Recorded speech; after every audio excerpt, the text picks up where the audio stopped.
Manufacturing Hub. Very excited to have Addison on here, who will introduce in just a couple of minutes. Continuing our conversations around systems integrators of the future. We've had two really good conversations so far on the show. I know that we've had a number of, I've had a number of conversations with other folks kind of surrounding systems integration over the course of this month. So I will say, if you guys are in from some of those other channels, please feel free to go ahead and drop comments in the chat. We do our very best to go bring chat into this, and if it's something that we can answer in the course and flow of our normal conversation, absolutely happy to. If it's something we can't, we do our very best to come back and answer questions kind of beyond that. And having said that, if you guys are new here, welcome. If you've been here before, welcome back. Our main goal this month is to talk about systems integrators of the future. We're having 4 really interesting conversations surrounding that. We do want to thank our sponsors, Opto22, for continuing to have their support, both of this show, the community at large, as well as making a ton of awesome devices that we will undoubtedly get into in just a moment. And I would say, without further ado, let's go ahead and jump in. Everyone, welcome to Manufacturing Hub. I'm Dave. This guy up here is Vlad. This month long, we're all talking about systems integrators of the future, mostly talking to systems integrators who we are very confident will be here 5 or 10 years plus from now. And with that, we'd like to welcome Addison Waege of Vertech. Addison, I'm pretty sure I got your last name correct. Welcome to the show. You did. Thanks, Dave. Happy to be here. Sweet. Thank you so much for joining us today, Addison, and thank you so much for taking the time. Before we dive into the meat of the conversation, could you give us a little bit of a background of yourself, please? Yeah, absolutely. So I currently work for Vertech, which is a system integrator. We're based out of Phoenix, Arizona, but we also have offices in Nashville, Austin, Texas, and Irvine, California. So I'm out of the Nashville office. I graduated college with a degree in electrical engineering from Michigan Tech, way up in northern Michigan. So that's my background. But basically, since about my sophomore year of college, I've been kind of in the manufacturing execution SCADA space. I started as an intern my sophomore year of college working in the food and beverage industry, where I basically jumped straight into doing MES integrations. I worked real close with a couple other engineers to basically bring an entire plant up from a legacy home-built factory talk version of an MES system, and we ported everything into inductive automation's Ignition. And then I went on to work for an OEM after that for about a year. And then also following that, worked for a electrical controls integrator after I graduated school. Decided I didn't really like doing the controls part as much and really wanted to get back into doing some more of the programming MES side of things. So that's when I reached out to Vertech, who I had known a couple contacts with. And I've been here ever since, and I'm absolutely loving it. So what I do here is I primarily work MES integrations. So anything from OEE systems, track and trace systems, a little bit of SPC here and there, databases, ERP integrations, pretty much all that stuff. Absolutely loving it and happy to be here. So that's a little bit about me. Addison, really curious about, the common control systems versus, higher level of that OSI pyramid, if you will. What was the interesting, I want to say, decision of going that route versus controls, and kind of, I guess, offering a perspective for someone who's considering that choice or maybe is currently in controls looking into MES and SCADA systems? What are the decisions you had made at the time? Yeah, I really can't say that I didn't like doing controls work. I did enjoy it. I was pretty good at it when I did do it. Did a lot of PLC programming back in the day, like motion control, stuff like that. But the big thing for me was back when I was in school and even in some of my past jobs, I always just really enjoyed, especially the data science part of things. So if you're somebody who's looking to do more of a data driven approach, and not to say controls doesn't do that, you do deal with some small amount of data. But for me, that data approach was kind of what drove me more towards the MES side of things versus sticking to what you would typically consider classical controls engineering, where you're dealing with PLCs and drives and sensors and stuff like that. Gotcha. And what was the learning curve like? I guess speaking for myself at least, the electrical engineering degree had a heavy focus on hardware and sort of system design, control systems with, I want to say, a portion of software, but I want to say it was a lot more like on the lower level side, right? I Oh guess like what yeah, was the learning curve for you? And I guess like how did you supplement maybe the lack of, at least I don't know about everything about your program, but maybe the yeah. lack of software focus to get into MES and SCADA? Yeah, I mean, it's definitely not emphasized, especially if you're doing like an industrial degree or an electrical degree of like how do you actually get into the software side more. You do have to supplement that with like I did a ton of like self-learning about databases and a lot of like programming self-learning. I took some courses back when I was in school on it. But honestly, the stuff that I did by myself was way more beneficial than what anything that I learned in school.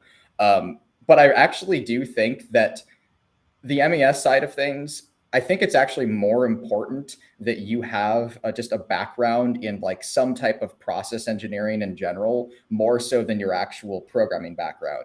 I mean, here at Vertech, we have people who mainly come from either chemical engineering, mechanical engineering, and electrical engineering, way more than we have any type of like software engineers.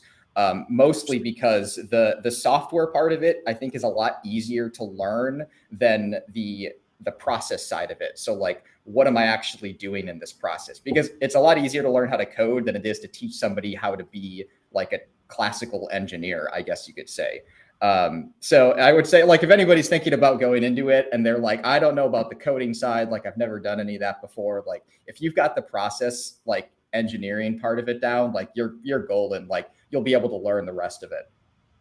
Awesome, interesting. I guess I had some thoughts around there, but I know that people always ask, like, what does it take to make that step from either like electrical engineer, control systems engineer that are looking. Again, I would say that there's a higher importance today placed on MES, SCADA, data in general. So I think that many people see opportunities, and on the same side, I think that there's not enough people that know those disciplines well enough to be able to fill the positions. No, and Um, there's definitely not. I mean, like nobody is graduating with a degree in like MES. Like that's just not a thing that exists. Like you're either an engineer or you're like getting a CS degree. So we really need more people to kind of bridge that gap. And I don't want to be biased, but I do think the people coming from the chemi or the electrical or the mechanical just tend to like fit better into this space just because of that background knowledge that you already have. Interesting. Dave, what are your thoughts? Absolutely, I agree. I think it's interesting, Addison. I'd like to talk a little bit, kind of how you found that first MES position, right? Because kind of, I guess we've had many conversations. Lots of people have done MES. Lots of people have done kind of data. Very infrequently do you almost stumble across that position. Very infrequently is it kind of like the first opportunity that you have. But it feels like you have some strong opinions. So can you tell us how you kind of found that first position and gravitated more towards the data side than the industrial control side? So actually, believe it or not, I kind of did stumble upon the first Okay. opportunity of it. I was kind of going in looking for more of like a controls position. And it just so happened that the position that they had was more of this MES thing. And I didn't even know that until I started. So I just kind of got thrown into it, not even realizing that that's what I was going to be doing. And then after a couple months, 6, 8 months of doing that, I like figured out then that like this is actually like really cool. And like I didn't even know this existed before. Like prior to that, I had no conception whatsoever that this was even in like a field you could go into. So I hope that, I mean, that doesn't really answer your question, but I mean, it kind of I stumbling across it. I think it does, right? So many times we've had a lot of guests come on, and kind of their best advice is say yes and learn a ton of things. Yeah. Try as many different things as you can early on in your career, so that it gives you the broader exposure. And I feel like kind of the answer is you said yes, and then you kind of looked up 6 or 12 months later, and you're like, oh, I'm doing something pretty cool. It's Yeah. not necessarily what I was considering that I wanted to do, but I'm doing something pretty cool. I guess Yeah. can we kind of expand forward in your career? You said that that is very much your focus. We'll have an awesome clip in which you say something like, "I hate controls, I love MES." That comes up, but going and gravitating more towards the data side of things. Can you tell us a little bit about that progression? So you're working for the place. You're like, hey, this data information is cool. Do you have maybe an example of kind of one of those? Did you have an aha moment? And then how did you decide that you wanted to stay in more of the data side of things? Yeah, so I think a big part of it was like myself, like a lot of engineers, like we really strive to like reduce inefficiency wherever possible. And like we, see something and we're like, how can I improve this? How can I automate this? How can I make it better? And what I was noticing, especially working like with the OEM that I worked for and with the past integrator that I worked for doing controls, like you'd be at a plant and you see like some form of data collection that somebody standing there with a clipboard and writing things on a clipboard and then entering it into an Excel program. And in my mind, like having had the like MES like development type of work done in the past, like I look at that and I'm like, oh, we could like improve that so much. Like we could automate that. We could throw that into a database. We could run analytics on it. We can drive results from that. And I think so much of like what I saw was just kind of like this antiquated systems that people are running, and the like inner engineer in me who is like wants to make these efficiency gains was like, I want to be doing that. Like that seems to me like where the industry is going long term, is this kind of data aggregation collection. So it was really just the experience of like working with different customers, clients, and seeing the like way that things have been done for the last like 20 years. And then also having the vision of like, this is where the industry is going. Like, I want to be riding that wave, basically. Okay. I like that. I know Vlad and I have both kind of talked about the pain in our careers of having seen that and being like, hey, these are all these great opportunities, and people just look at you and they're like, Addison, we've always done it this way, right? Yep. We've always done it this way. We will always continue to do it this way. We could go, remove all those inefficiencies. We could go automate kind of these parts out of it, but we've been successful doing it this way for maybe longer than you've been alive. Oh, absolutely. We will do our very best to continue to do it the exact same way, throughout the course of the rest of your career. So what was the journey from kind of that point to where you are now? What caused you to say, hey, I want to go work with a more future looking integrator on these much more specific types of projects? Honestly, you said it right in what you said, right? Like I would hear from people like, this is the way we've always done it, so therefore we're not going to change. And I was hearing that from like people that I worked with or like customers that we were working with. And to me, like that was just not something that I really wanted to hear.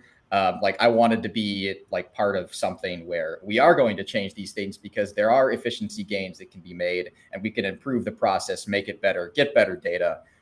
So that's kind of basically what you just said is what drove me to that decision. Yeah, and I think like, look, I think at the end of the day, systems integrators are trying to change the way they obviously approach these problems. I think they're also trying to attract, I want to say, like younger engineers who are excited to bring in, I want to say, different ways of thinking. And it's just, I guess I don't have a right or wrong answer, but I think that changing that mindset towards, well, we are willing to, at the very least, try something and be part of the change versus just saying we're always going to implement it in a very standardized way. We've done it is extremely important, right? Because that attracts people who are excited about new solutions, excited to try things out. And at least that's my opinion, right? Because I certainly know there's a lot of opportunity to just sort of copy paste what's already been done. There's not a shortage, I want to say, like of that work either. But if I want to ask you, I guess, Addison, speaking of maybe the way, so I'd like to take this conversation from like both sides, right? So I think that systems integrators are finding new ways to innovate. They're looking, I would imagine, at all the newer technologies that are in the market. They're trying to assess like what's making sense, right? Is it going to be Industry 4.0? Is it going to be IoT, AI, machine learning, VR, AR? There's a whole, I want to say, array of different things. And the same goes for the end users, right? Like they're also doing their own investigations. They're also having their own thoughts. like what is your, I guess, like starting from the systems integrator maybe point of view, like how do you evaluate, navigate, and sort of adopt and understand what's going to be the wave of the future that you should be investing more into? So I think it really comes down to like kind of looking around and seeing what other people are doing. But I mean, at the same time, somebody has to be on that cutting edge and kind of just try things out. So like I've, with several projects that I've had, like we try to do some like AI integrations here and there, develop some machine learning. But it's really just kind of looking to the community to see what people are doing going forward. At the same time, though, like as a system integrator ourselves, like we are sometimes kind of like we're constrained by what the customer wants us to do, right? So like I can't necessarily go and develop something unless the customer is driving it. So a lot of what like we as system integrators are seeing right now is like, let's say a customer like has some desire, they see some buzzword and they want to create an application for that. So really, I think the drive for a lot of these things is coming from the customers. And then as we get projects in the door where, let's say, something goes really well for a specific customer, we might be able to use that experience to then like sell that same solution out to a different customer. One of the things that we've kind of been doing a lot more of here at Vertech is a lot like better UI design.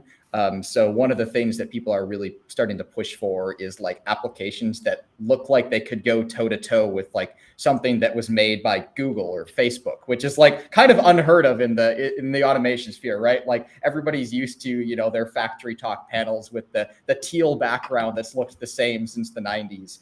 And now you're starting to have these applications that are like on a desk of a C-suite executive. So that is like one area where we've seen a lot of different customers kind of gravitate towards. And now we've started to like sell that because now we have people who know how to do it because customers have come and asked for it. So now we're using that as a selling point to drive like future business and say, hey, look, we built this application. It looks like it was built by like Google or Facebook. Like it looks pretty, I guess. So that's probably the best example of like that in the short term that I can kind of think of there. And it's an important concept, right? I think it also boils down to usability. It also boils down to familiarity, right? If you're going to be, I want to say, on your phone for I want to say a big portion of your time outside of work, once you come in and you're given an application, or whether it is SCADA, MES, ERP, if it looks more familiar to what you're used to, I think it's going to be also easier to use, right? So I want to also not undersell that it's not just the visual, it also makes it easier for people to adopt some of Right. these, I want to say, like applications that are a lot more complex under the hood than they may initially appear. But no, I definitely see that being like a big change. What is, I guess you mentioned a little bit, the end users driving some of those initiatives? Do you see them being more open than they're used to, being, at least, from my side, I want to throw in like cloud in there as well.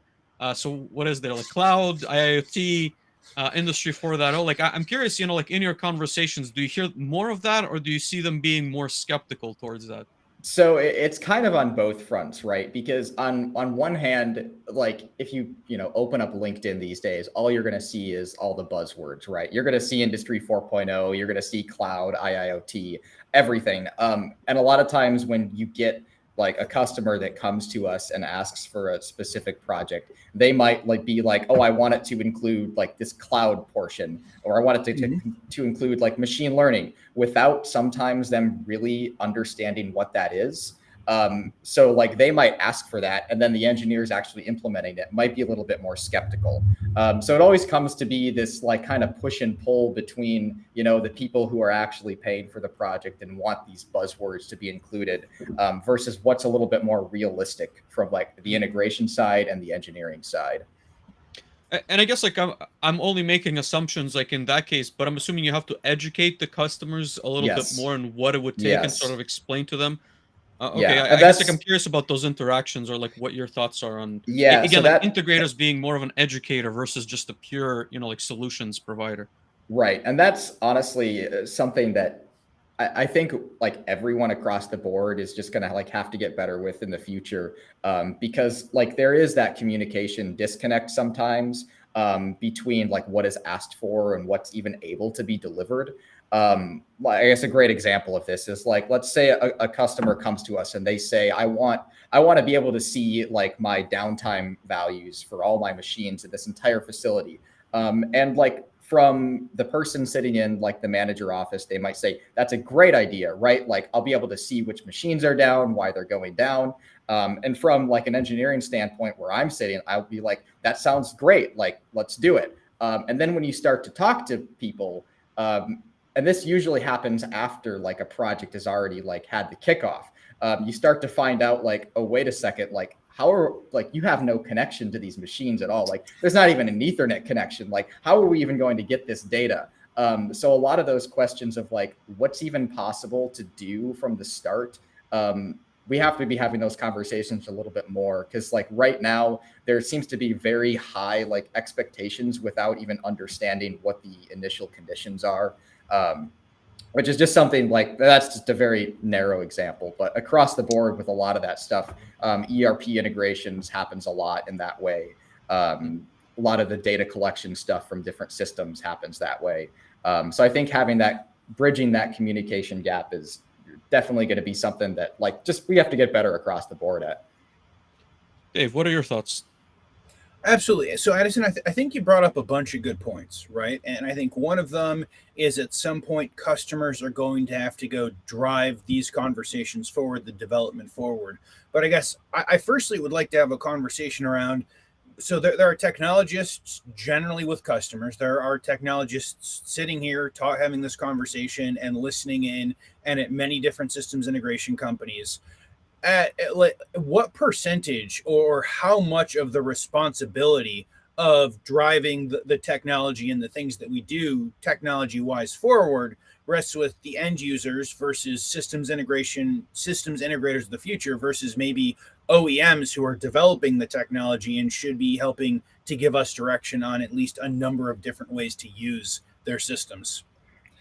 That's a really good question. And I think it kind of comes down to like what kind of a project you're actually doing, right? Because like there are some projects where like you don't necessarily want to be like the ones driving the edge forward, I guess. But in a situation where let's take like machine learning and AI, which is like the big buzzword right now. I do think that there's probably going to be about like a 50-50 split between like the systems integrator and the customer, because like on one point, like the systems integrator is not going to go forward with like a new piece of technology unless we're like being asked to do it, partially because there's like risk associated with that, right? Like we still have to be able to meet our project deadlines, and with a new technology like that, like there's so many unknowns that like it's really hard to be able to like commit to that promise unless the customer is saying this is something we absolutely want. Like we're going to, give you a flexible budget to be able to do that.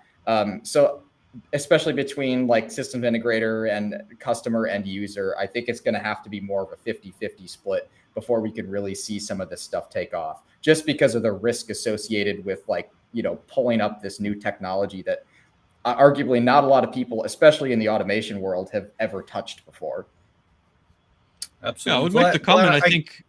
Yeah, go ahead. I was going to say I'd like to get you to weigh in on this, and I because I would imagine you might have a bit of a different perspective, and I feel like I've got a bit of a different perspective as well. I was going to say I think it really depends on company size as well, because I think few organizations would have, as Addison mentioned, the budget to run R&D projects, right? I think at least like from my experience, smaller organizations will only adopt whatever is giving them direct ROI, and they can say like this is a machine that's going to pay itself, let's say in 2 years or even less.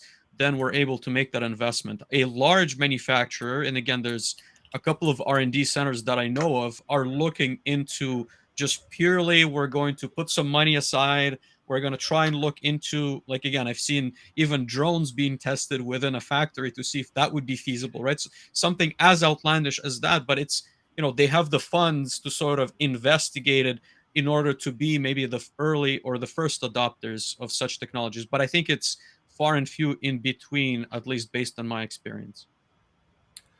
Yeah, absolutely. I would say that I think, especially for like very forward looking technologies such as artificial intelligence and machine learning, I think the vast majority of that is going to be like very OEM vendor specific, right? I think that we need the Siemens and the Rockwells and the Googles and the AWSs and the Azures of the world to go prove to us that we can go kind of take these machine learning models, reasonably push them up to the cloud, and create some sort of additional value. So I think on that we are still in the infancy stages of like what actual applications work, and then somewhere between the C-suite, the boardroom of hey, we'd like to use this technology, and down on the plant floor where nothing is networked and everything is 30 years old. There are kind of different stories that it comes to that. I would say, I guess, in my opinion, I think that we certainly talk about forward looking companies in the manufacturing space, and some of what they have done. And I think that we certainly see forward looking systems integrators and other companies of like that go receive accolades and have write ups and things like that of really interesting projects, some of which are like awesome applications of technology that directly affect the bottom line, others of which are maybe not the most directly affect the bottom line, but it's like, hey, we did this thing, let's go find some reasons to go ahead and let's go find some reasons to go ahead and find more opportunities to go ahead and use technologies like that. I'd like to come back to Addison because I've kind of got a bit of a follow-up question, and I feel like maybe we should have prepared you a little bit more for these, Addison. But so you talked about kind of finding really good use cases and applications. And one of the things that Vlad and I kind of talk about over and over again is the pain points of, hey, we've got a bunch of really good applications, but we run into the point of we don't want to show it to anyone, right? Like we're the end user, we've developed this awesome thing in house, we think it's industry leading, but we absolutely aren't going to show anyone. And while we also think it's absolutely industry leading, there's no real way to understand that it's industry leading because we aren't going to go show anyone, right? So I'm not even going to ask the tough question of, is it our responsibility to go share more of these wins and success stories? But I'm going to go ask the question of, what do you think the future is going to look like? Will we be able to share more industry leading successes with each other so that manufacturing in general can get better? And I'm going to say the answer to that is a resounding yes. I mean, you already see it with like how big tech has went, where you're seeing more and more of these big tech companies making everything open source. And I really do think that open source is kind of going to be the future. One, because like it just increases collaboration, reduces time that it takes to develop certain things. A great example of this from like the industrial automation world is the ignition exchange from inductive automation, where like you can go and upload a resource and anybody can go and download it. Like Vertech, we were in the build-a-thon for inductive automation 2 years ago, and we built this dashboard application that's now available for anybody to go use up on that space. And then you're seeing an increase of like people using forums to be able to like talk to each other and share code. We're not quite at the point yet of like, you know, going and fully deploying, like I have my whole MES application, let me just throw it up on GitHub so anybody can see. Like we're not there yet to that level of collaboration. But I think kind of going forward, just the way that the rest of the tech sphere has kind of went with this whole open source kind of ideology, I do think that that's kind of where the industry is headed. Just because like it saves so much time in the long run and everyone really benefits from it. Especially with some of this software stuff where like it is mostly like the same types of things between different manufacturers. So I think that answers your question there. I'll, like if I can make a comment, and I don't want to steer us in a legal discussion, but I'd be curious, if you have a company that receives, even if it's an HMI with faceplates at their facility, what the legal ramifications could be, or what their expectations even are of you, let's say, sharing that faceplate like publicly. I think it will change also. I think open source will ultimately kind of dominate, but I don't know. I see, I guess, concern, even though, again, I understand the software world and I understand perfectly well that if you share that faceplate, it will do absolutely no harm. But I think that almost every large customer that I've talked to is very protective of those. I want to say again, like strange little items, but Yeah. I think it will change. But I think it will take time. Oh At yeah, least for me. absolutely. I mean, like, like we always say here at like Vertech, like industrial automation is like 30 years behind the rest of software as far as like procedures and like how things are done. Like, there's literally no such thing as source control in most of what we do. Like, nobody's using GitHub, nobody's using any type of like storage repo to do any of this stuff. Whereas like traditional software has been doing that for 20, 30 years now. So I think kind of in that same line of thinking, like you said, I think it'll eventually happen. But like, it's going to take a while for those like mindsets to shift before people really realize that this is like a huge benefit to their company in the long term, that is. Makes sense. Dave, you had a follow up. I do. I kind of want to steer us towards that open source question, right? And so Addison, I will give you and maybe not super long time listeners a little bit of background. We've had this open source question in conversation a number of times, right? So Vlad and myself, and then we've had a number of guests who have come on. And recently we had Nick O'Leary on, founder of Node-RED or co-inventor of Node-RED, talking about open source and open source in this. Do you imagine that a lot of the work that we're doing now is going to be open sourced for free as opposed to applications and more lockdown so people are able to maybe protect a little bit more of their intellectual property?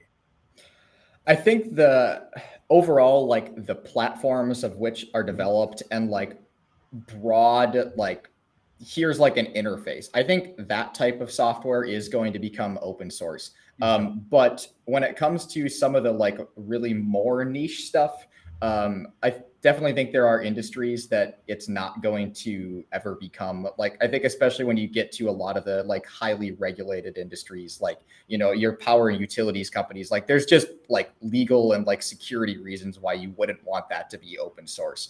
But like from a platform standpoint and like from an overall like module integration standpoint of some of this stuff, I do think that that will all go open source. Mm-hmm.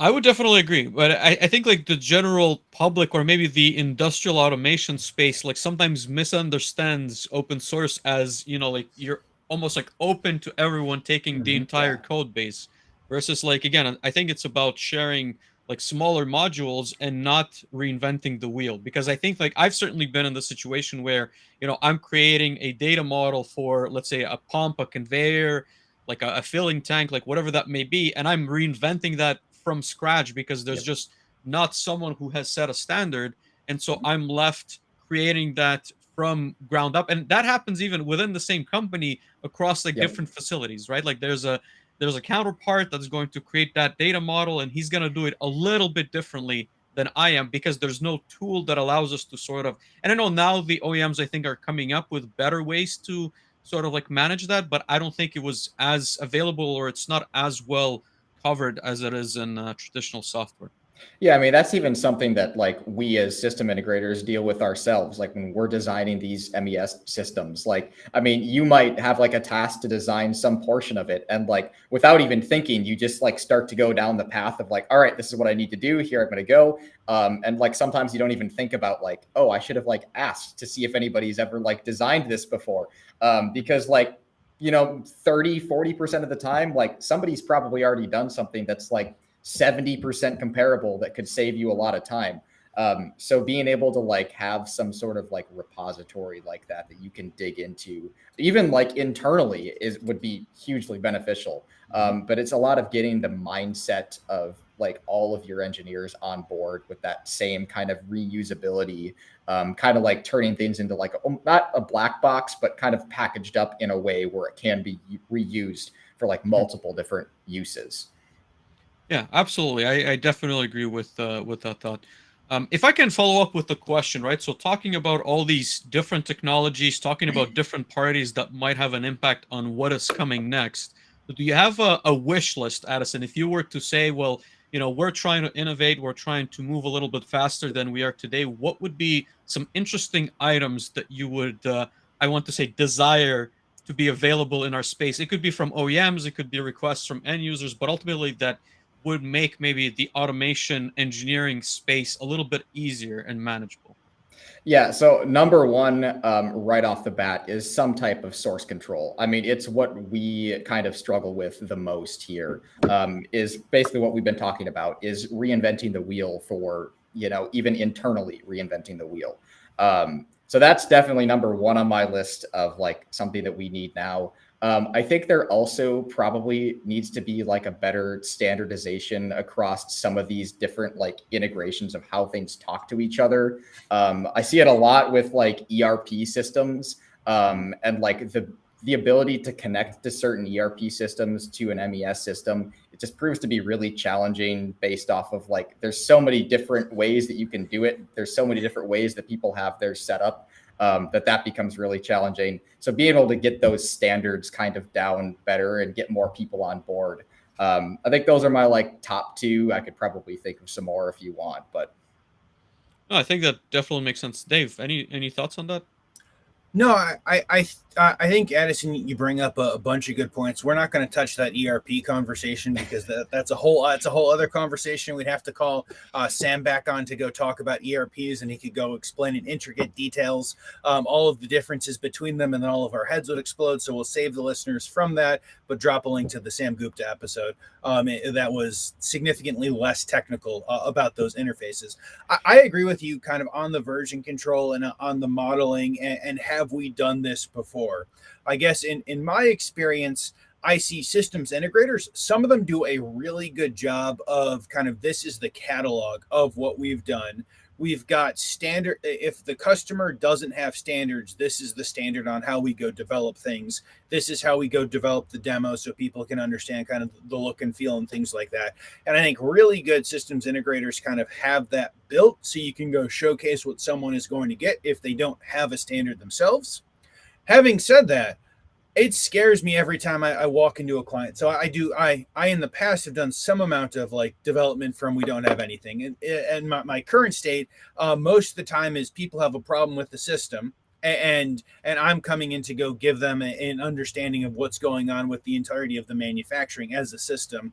And so every time I see things that aren't pretty screens, right? Every time that I see that something is like on this section of machine, it is one look and feel, and then like 3 rows down, it's like similar, but maybe the font is different and it's definitely different sizes, and somehow it looks different. And then, half a line over is something that's like completely different, right? So we're like light scale on one and we're like dark scale on the other. And so I asked the question of, do you guys have standards documents? And Addison, every time I walk into a facility like that, the answer is no. Why would we need a standards document? We paid someone to go ahead and do this. So I would say when we talk about that, yes, having version control is important, but having standards documents, and if end users are listening, one thing that I wish more people would take the time is to understand what is important and to have a conversation with someone about what is important, and can we go build our architecture, and can we go build our standard stocks, however we want to call the standard stocks, but let's go build the standards documents, and this is what I want my graphical interfaces to look like, and these are the symbols I want to use. If we're borrowing symbols from a different software, we're rebuilding them into whatever software we want, kind of any of those things. But to go pick those standards, because that makes everything easier during the design and build, because you don't have Addison and like 20 other people all slightly building something slightly different. And then you get to a screen and you're like, but guys, they're different when I switch from one to the other. And you're like, yeah, there was no standards, or the standards were so loosely defined, we developed within the standards. So I would say, in my opinion, or I guess in my hope, the systems integrators of the future are going to go as much as possible, kind of force on we're going to do an architecture. And then beyond we're going to do an architecture, we've got to go do all of these other things in order to help make sure that this system is successful. I think that is exceptionally important to the success of many of those different organizations. Addison, I'll make the offer of, if you want to go kind of continue on that conversation, or if you say, Dave, this is too hot of a question, let's go on to the next one. I'm good with either. Yeah, if we can continue on to the next one, I think we've kind of like beat that topic to death here. So Absolutely. So I want to talk about data, right? And so we started talking the topic about data, and I know you do a bunch of work on the MES, right? And so we've talked a bit with previous guests about what is their specialization industry wise. Kind of our conversation is MES is there are not 100 million clients who are looking for MES in this specific vertical. So can you tell us maybe a little bit about what you've seen kind of working through a variety of MESs, maybe if there are some similarities, differences between some groups, and kind of how that has continued to instill kind of your love of let's go use this data to make the organization more successful? Yeah, I think broadly what most people are looking for at the very bare bones level of their MES is like your three main APQ values: your availability, performance, and quality. So they're looking for, where can I reduce quality losses, where can I reduce performance losses, availability losses. And I think even more so, most people from the very get-go they just want to know why their line is down. So, for the longest time, like, you have alarms, but they don't always do the best job of like telling you what's going on from like an HMI perspective. So a lot of times if we have like a new customer come to us, the very first thing they ask for is downtime. Like, why am I down? What can I do to get back up? So that broadly is like almost every application I've ever worked on. That's what we do first. And then after that, then you can start to get into some of these other like idiosyncrasies that occur. But that is primarily what I've seen basically across every industry, every vertical that I've seen is just downtime. That's what everybody wants to know. Let me ask a follow-up, if I may. So I guess in my world, a lot of those projects hinge on really good, I want to say, data collection. And a lot of times, I think, again, bringing this back to a conversation of having good data before we can process that data. In your experience, do you see still manufacturers having, again, like unconnected machinery, Oh, maybe networks that are not architected? So there's a lot of effort on that side of things versus you can't just walk in, plop your software, just pull the data in, which I think a lot of people may have that impression. So I guess like I'm curious to see like where's the breakdown of that project being 80% we really need to focus on networks data and being able to reach it versus installing and configuring the software to be able to process it. yeah, and honestly, I've seen that so often is where, they ask for, we want to know why our line is down. Like, and they might even tell us like, yeah, we've got like every line is connected, to Ethernet, like we have connection. But they have nothing that's actually telling them whether or not the line is down, or in a lot of cases, they don't even have a definition of what it means to be down. Because in a lot of these systems, like, you might have multiple different cells that are running at once. And like, if one of the cells goes down, like, does that mean your whole line is down? And a lot of times they might not even know that for themselves.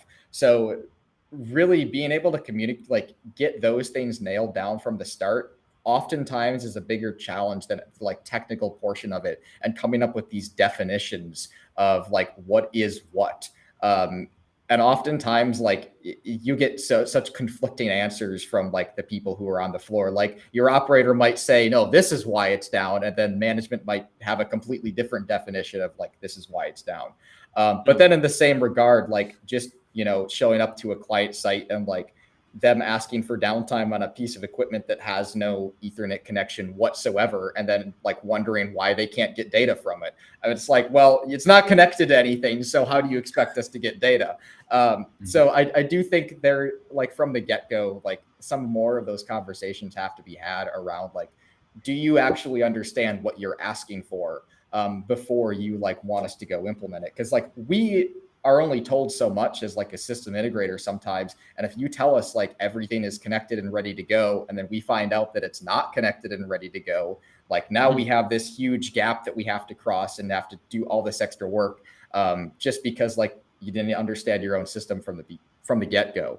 Yeah, and I really like that comment, right? And I would add onto it, if I may, the same almost, I want to say, inconsistency in definition even goes for like OEE, right? So that's a metric. And that's why I think it's so difficult also to benchmark between Yes. facilities, because sometimes you can show up and their OEE is showing you 110%, right? And you can very clearly tell that that's not, first of all, a realistic metric, but also that there's just a different understanding And so then you start kind of unraveling that entire conversation. It becomes difficult to standardize, right? For that specific reason, because I think there's different understanding on how that's calculated, how they've been calculating it, and what it at least is in terms of the standard. But yeah, I definitely agree that there's a lot of these, I want to say, not misses, but ultimately I think it's differences in thought.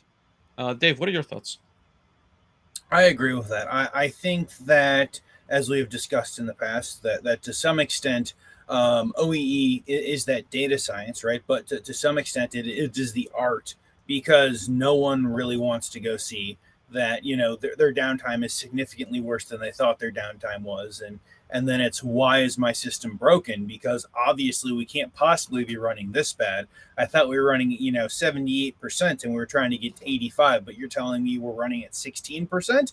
Oh man, we've got a long way to go. So I would absolutely agree with that. And I think that kind of, as many of the conversations, and as kind of Dante had to our previous point, is one of those conversations that are sometimes more difficult to have with clients, because it wasn't necessarily what was expected. But being able to have a little bit more structure and understanding, especially across the organization itself, is exceptionally important for any organization to be successful, especially if that organization has multiple facilities. So we do need to take a brief moment in order to go ahead and thank some people. So we want to thank Opto22 for sponsoring this. And I want to say, if you guys are looking for a forward-looking company, you don't have to look any further than Opto22. Opto22 is a California-based, privately held manufacturer of industrial automation hardware and software, as you guys are seeing on the screen right now. They have nearly 5 decades of experience with an installed base in the millions at thousands of customers worldwide, and are known for highly reliable, mission-critical USA-made products backed by lifetime warranties. What makes Opto22 products unique in their engineering philosophy for combining rugged, reliable OT systems with open IT technologies into affordable and versatile products that save developers, engineers, and technicians time, money, and effort. Opto's flagship products are the Groove Epic and an Edge programmable industrial controller, and the Groove Rio, an Ethernet-based universal I/O remote system. Learn more about Opto22 and the Groove product line today at opto22.com. And Vlad, I'm going to make you do the thing where you go showcase the Opto22s above your head, which is, again, one of my favorite parts of this. Thank you for that, Vlad. But no, we want to thank Opto22 for this. And if you guys want to talk about and want to go listen to some awesome podcasts, we've had Benson Hoagland on for I think 2 podcasts so far. We'll absolutely have him back on again at some point in the future. But he certainly talks a lot about that forward-looking kind of everything, and a bunch of stuff that Opto has done in the past and still continues to be part of into the future. So thank you guys at Opto22 for that. Absolutely. Vlad, what are your thoughts? Where do you want to go on this conversation? Are we diving deeper into data? So I guess I was curious maybe to bring us back to different verticals. And I know that off stream we talked to Addison a little bit. He's been doing a lot of work across different industries.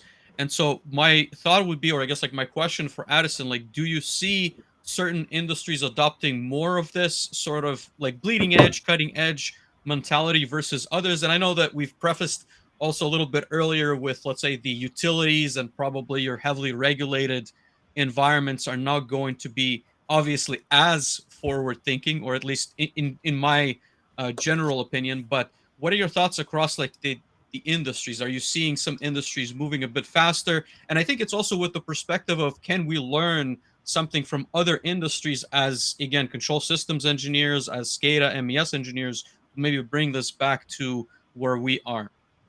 So I know specifically at Vertech, we have a large group of people working on solar projects, which actually is one of our largest verticals internal. I don't specifically work on a lot of solar projects, but I have a lot of colleagues that do. And I just know from the work that I see other people doing that what solar is doing right now is pretty data intensive, kind of on the bleeding edge.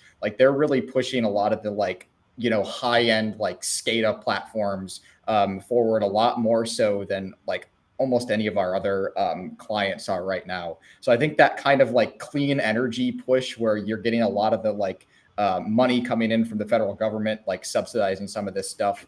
I think there's just a bigger push, especially since it's kind of viewed as like this new technology to like make your screen design like look better. So that's one area where I'm specifically seeing like one group kind of come out over the other. The other area, I guess, that I see a lot more of that too is in these like large enterprise scale applications. So when you're talking about like MES systems that are maybe being developed for like a smaller manufacturing company for maybe 1 or 2 sites, like you're not necessarily seeing as much of this like Google or Facebook level like UI design. But when you started to get into some of these really large scale enterprise projects where you're talking about hundreds of sites across, you know, the entire continent or even multiple continents, that's where you're starting to see a lot more of this like UI, like big data push. So I think those bigger type projects are really the ones that are driving some of this stuff. And what's nice about that for like system integrators like Vertech is we can take like what we learn from doing those really large scale enterprise projects and then like use that knowledge and all of the stuff that like we've been able to develop based off of those projects and use that for these like smaller customers that are coming to us to like provide a better service, to provide a better project. So it's really like for us, it's kind of those 2 different areas that are driving a lot of the innovation right now. I guess I've personally not been to many solar projects, so I guess like I'd be curious to also understand those dynamics and why they would need such advanced maybe systems or analytics. Because to me at least, so I've studied renewable and power energy systems in university. I've not seen implementations of them in the real world, but I'd be curious to see like what data they're getting besides, you know, like power, maybe like the rotation or like the angle of the panels, and probably, you know, some like up down metrics if the panel has failed. So I'd be curious to understand like what goes into those. That's really interesting. Yeah, I'd have to go talk to some of the folks I know that work on it more than me. I just know they're doing some cool stuff. I can't speak to more specifics than that, unfortunately. No, absolutely. And look, I think the other comment in like large enterprise, I think that definitely makes sense, right? Because I think there's, I want to say, more complexity and different challenges you're starting to face once you're trying to tie in multiple sites, right? Your data is going to become a lot larger. Your data lake, database, whatever you want to call it, is going to require, I want to say, different infrastructure. Oh, So yeah. I would definitely see why, you know, they're driving some of this innovation that can then easily be reapplied to, let's say, a smaller site, versus the opposite could be very problematic, right? If you have a smaller site, I think Yeah. it's difficult to just scale that up to an enterprise. So I think that comment definitely makes sense. Dave? Absolutely. I would say on the solar side, I guess most of my experience on solar farms is hanging out with the guys physically on the ground building the solar farms. But I would imagine on the data side, right, the vast majority of those are going to be basically completely remote controlled. And so we would want to know what the photovoltaic cells on each panel look like. And if we've got some starting to fail, we probably want to go warranty those out as quickly as possible. If we've got other failures and things like that, we probably want to go warranty those out as quickly as possible. And having the best data available will go ahead and let us do that. I guess from my perspective, I would imagine most of those guys get paid by a contract of X number of kilovolts or kilowatts a minute or an hour. And so they probably need really good data so that when they go build the energy company, or when they go build whomever, or even if it's internal to the energy company itself, they need to say, hey, we produce this amount of power, because we know that all of the coal-fired and natural gas and other facilities are going to know how many kilowatts an hour that they are able to go ahead and produce. So I would say that, and between that and the need for exceptionally high speed, because things are moving at the speed of light, if you guys will go ahead and forgive that pun, but I feel like Vlad walked me into it, it gives the need for extremely fast, high-powered everything. And I think that there's a lot of money. Kind of to Addison's previous comment, I think that we also, as we are seeing a number of companies coming in that are venture backed, as we see a number of companies that are just starting out and have other private equity or just private funding in general, I think that we see and will continue to see the, hey, we purchased our equipment at X number of dollars. We're still paying banknotes on that equipment. We have to go ahead and make money off of this. And if we can spend some amount of money to go find a significant return on investment, we need to go ahead and do something. I think that that's a very different perspective from organizations that have been in the same family for, 2, 3, 5 generations, saying, hey, we have made money historically based this way. Why would I go change things around because I know that we've made money historically this way? And then Dante had another comment in here. Thank you for that, Dante, saying like a new car factory needs to prove that they will reduce energy consumption over time, and they need data capture systems to achieve that. Dante had a couple of really good comments in here, especially talking about energy and energy efficiency in Europe. And I think when we look at a more kind of global perspective, my understanding is many more, if not all, of the European countries are forcing the folks that they have to go find some amount of electrical independence, especially with gas prices and other prices being so high. Perfect. No, and then Dante is saying ISO 5001 is the regulation that they need to follow. And honestly, we've had so many conversations around this. We should probably go find someone to at least give us a bit of a better background on what that looks like, because it certainly seems interesting. Absolutely, it certainly seems interesting. Addison, I'd like to ask kind of a couple of questions, and I know we've alluded a bit to it, of what does the future of systems integration look like? And I feel like we preface this conversation by saying data is the future of systems integration. And I don't think you're going to get any arguments from the folks here talking to you today that systems integration will need more data if you want to grow and continue to achieve. If you'd like to extrapolate kind of on those initial thoughts, if you'd like to give us some other thoughts of what you think the future of systems integration would be, we would love to hear those, please. Yeah, I mean, I do think that data really is going to be the key in the future. I mean, we've been seeing it in traditional software for years. I mean, literally every company now is, taking data from you, whether it's personal data or anything, and using that to drive advertisements or anything like that. So to say that like the same thing is not going to happen in manufacturing is just kind of like almost ignorant. Like that's just what's going to happen. Like people are going to want it. And especially now when you're starting to see the rise of these really large scale machine learning algorithms that can do things like predict when you're going to have like some type of failure on your line. You can't do that type of like analysis without having the data in place first. Like you can't successfully implement any type of machine learning or AI without knowing what's going on in your line in the first place. So before you can even start to have those conversations surrounding AI and big data, you have to be able to collect the data first. So definitely in the short term, it's going to be a lot more SCADA applications that are collecting that data, MES systems that are collecting that production data. And then I think within the next 5 to 10 years, you're really going to start to see this AI push kind of take off in manufacturing, just because like by nature, right? Like it's just going to drive so much efficiency gain in the future that like people are not going to be able to afford not to do it. If I can throw in a question like on the data side, right? So we talked about a couple of challenges. Obviously, you need to network properly. You need to have a solid architecture. I often hear very often the whole like unified namespace terminology, right? And I think the utopian, I want to say, state that we want to get to is you have a very single source of truth. You have one database that everybody's kind of like pulling from. I personally am skeptical, if we're going to get there relatively fast and in like one sort of like step from where we are today. Like I'm curious, like what are the challenges, right? Like what are the challenges, maybe not necessarily just with that, but in getting that data, storing that contextualized data, being able to have something that makes sense in the long term versus maybe where we are today.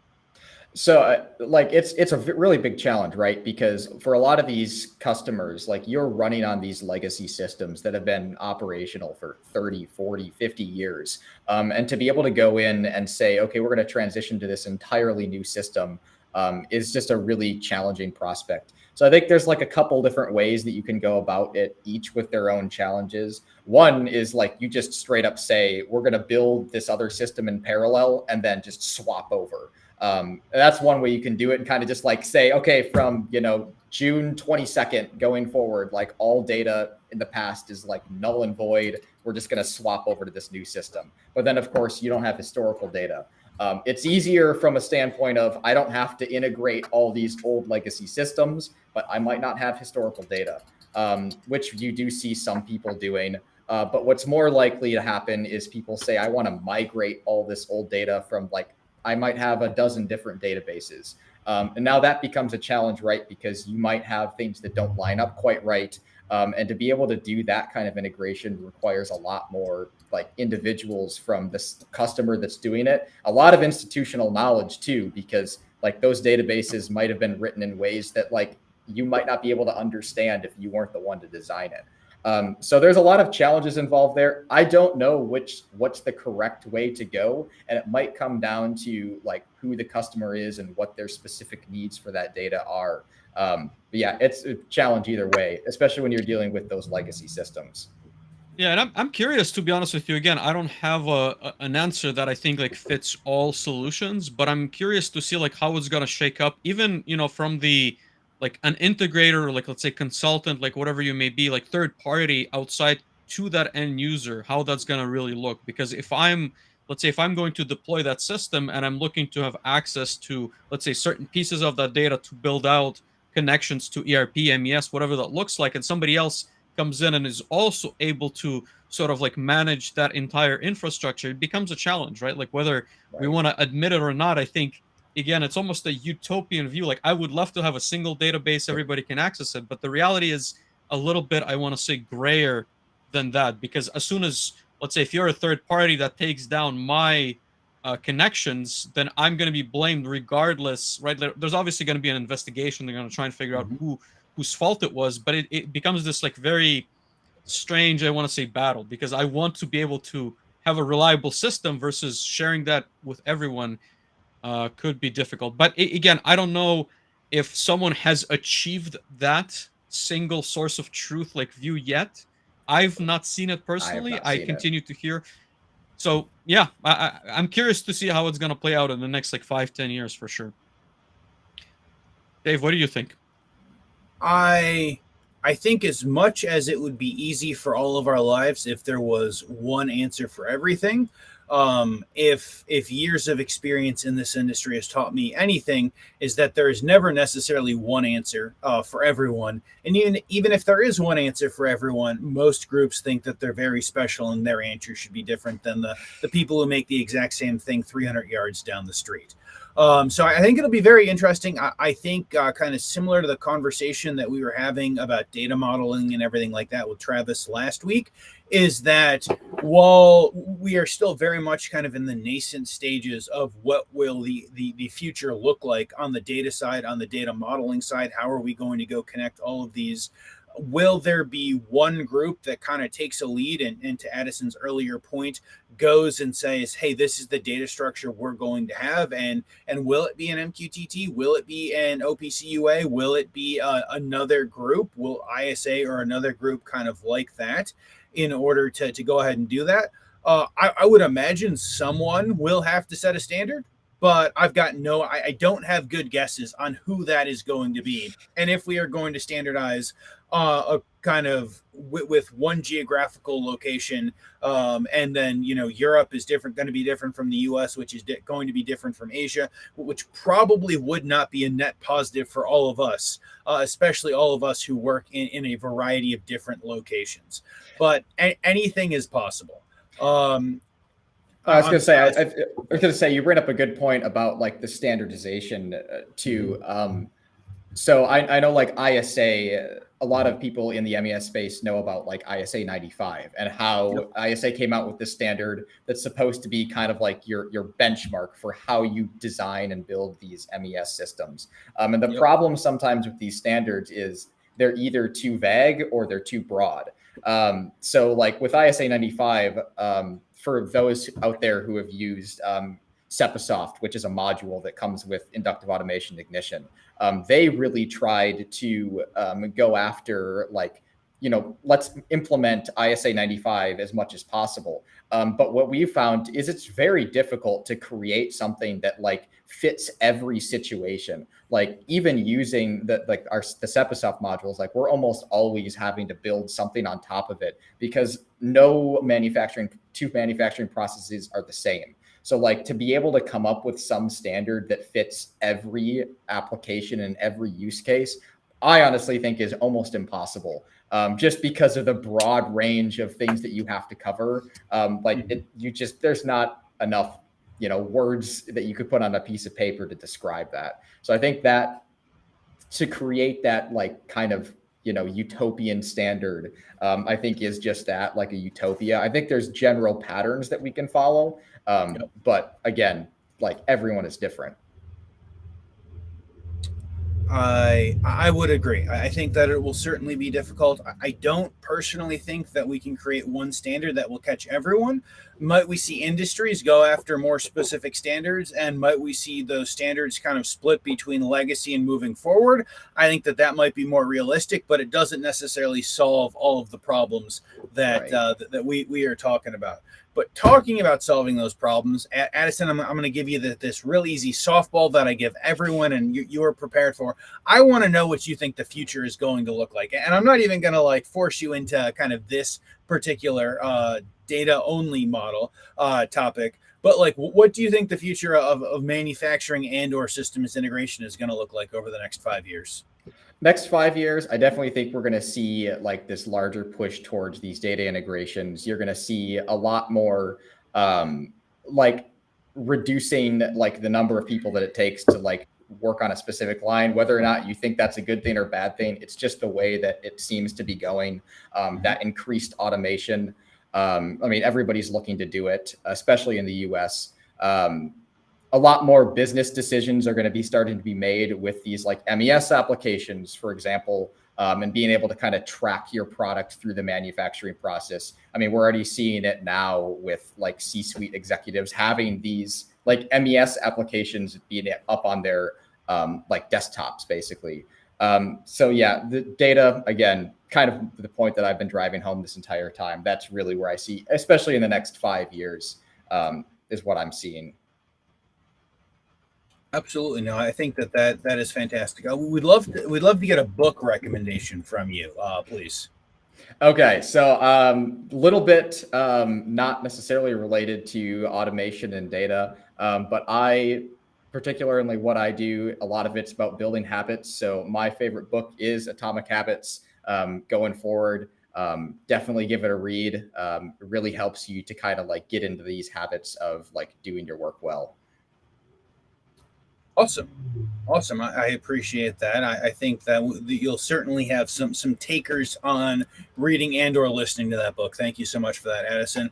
I'd love to ask for some career advice, right? So if someone is early to mid career and they are looking, they're looking maybe to make that transition into the data side, right? That you have sold them that the data and MES is the future. What is kind of the best pieces of career advice you would give people? I mean, definitely got to go out and first like find the job for it, right? Like even if you're only going in as an entry level, like just go and take that risk. If it's something that interests you, I guarantee you, like you'll know within like a year whether or not that's like what you want to be doing. And then also like the community, I think, around a lot of this like data driven stuff. Like you go online to any of these communities and you can find people that are doing it. So definitely like don't be afraid to like reach out to people, because this is something that like people like myself love to talk about and love to like mentor other people who are kind of coming up on this. So I guess don't be afraid to like ask questions, get involved in the community. It was probably the biggest piece of advice that I can give. Absolutely. I think I'm sorry, go ahead, Vlad. I was just gonna add to that. I know you've mentioned Ignition a couple of times, and they have a really good free module, right, where you can go and pretty much learn everything you need. Yep. Obviously, practice should be applied, but ultimately you can get their software as well. You can download, and same goes for Cepasoft. I know you've mentioned them too. Yes. They also have a library of videos. So if you are looking to make that switch, you can prepare and sort of learn on your own at no cost. And I don't know if there's good as we've discussed very early in this episode, like university programs that prepare you for SCADA MES. I don't know if there's university courses even on that, but there's certainly free resources from the OEMs. Right. Absolutely. No, I think that's good. I would like to maybe get a tad more specific. So, Addison, you've worked in a number of different MES jobs in the past. If someone is saying, hey, I'm really looking to go find an MES job or a good MES job, do you have any particular pieces of advice, things to look for, things that have worked for you in the past that might be valuable to them? I think specifically, probably if you're going to want to go more into MES, definitely look more on the systems integrator side versus like going to a specific company. And I say that just because if you kind of go and be an MES engineer or a data engineer at a specific company, you're only going to see how things are done one specific way. Whereas if you go work for a systems integrator doing that same job, you're going to get access to like a variety of different projects, be able to work on, so many different types of things. And the experience that you gain in that is going to be, I think, a lot more valuable early career wise than if you kind of just like shoehorn yourself into one very specific industry or even vertical. Absolutely. I would say that I think many different people have given the career advice of go work for a systems integrator. With all the good things, there will of course be bad things. We certainly see lots of people who don't last exceptionally long times in systems integration. But if you want to go learn and you're in the stage of learning, I know both Vlad and I learned a lot of good things and bad things while we were in systems integration. I think that is a very good piece of advice. Addison, last question for you is who should reach out? Who do you want to connect with? What sort of conversations are you having? Is Vertech looking to hire? Are you looking for more customers? Kind of your open soapbox for our listeners to thank you for coming and sharing all your thoughts with us. Yeah, absolutely. So, I mean, if you are a customer looking for systems integration, specifically when it comes to like ignition applications, that's what we kind of primarily do here at Vertech as like our MES engineers. We do like traditional controls as well. So if you're looking for somebody to do that type of work. If you are somebody who is looking for like entry level into this type of like data MES kind of design, we are definitely hiring. We're growing pretty fast. So if you are looking for opportunities, either reach out to myself or like reach out to our LinkedIn page on LinkedIn, and we'll definitely get back to you. Absolutely. Vlad, I was going to say, it looks like there's an MES and integration position pretty much at every site. So certainly not a lack of opportunities in that space. No, that is awesome. Addison, thank you so much. And everyone, thank you so much for hanging out with us on another awesome manufacturing hub.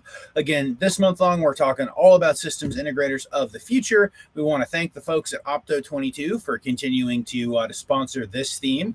If you guys have made it this far, please feel free to connect with Addison. And if you guys somehow have not connected with Vlad or I, please go ahead, connect with us as well. You'll find that in all of the LinkedIns, you guys will be able to go ahead and find us. And then you will also be able to find us if you guys are listening in podcast form as well. Having said that, if you guys are still watching live, please hit the thumbs up button. Please subscribe. It helps everything that we're doing. And if you guys are listening on podcast form, please rate us 5 stars everywhere you can rate us 5 stars. Please go ahead and subscribe and follow along. As Vlad laughs, but Addison, I have once again found that if I do the thing and ask people to like and subscribe, people like and subscribe, and then that gives us to more people so that more people can come listen to me, ask them to like and subscribe 75 minutes into this conversation. But no, I would say, again, Addison, thank you so much. We'll see everyone soon. Thank you. Thanks for Thank having you so me. much.